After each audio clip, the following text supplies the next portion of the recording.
নমস্কার আপনাদের সকলকে। আমি কয়েকটি কবিতা লিখেছি, সেটাই আপনাদের শোনাচ্ছি। কিন্তু আমি স্বীকার করে নিচ্ছি আমি কোনো কবি নয়, আমি চেষ্টা করছি মাত্র।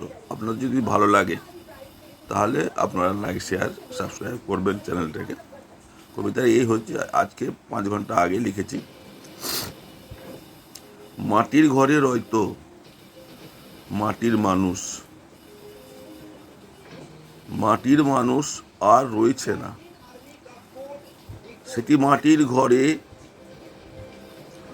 অন্ধকারাচ্ছন্ন ঘরে, ভগ্ন প্রায় স্মৃতি বিজড়িত।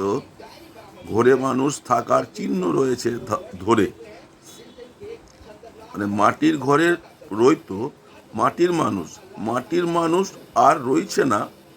সেই মাটির ঘরে, মাটির ঘরটাই হচ্ছে অন্ধকারাচ্ছন্ন ঘরে, ভগ্নপ্রায় স্মৃতি বিজড়িত। ঘরে মানুষ থাকার চিহ্ন রয়েছে ধরে। মাটির ঘরে থাকতো মাটুর মানুষ, মানুষ ব্যবহারে ছিল মাটি, কর্মে ছিল খাঁটি। তারাই ছিল সততা, ব্যবহারে ছিল মিষ্টতা, অপরের প্রতি সততা। আর তো কিছুই নাই, পড়ে রয়েছে শুধু আগুনে পোড়া ছাই। এটা হচ্ছে একটা কবিতা, আমি নিজে রচনা করেছি। এই 5 ঘন্টা হলো।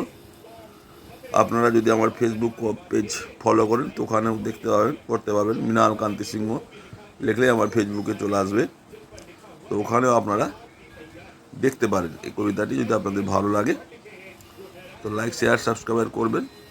নমস্কার, আপনারা সকলে ভালো থাকুন, সুস্থ থাকুন।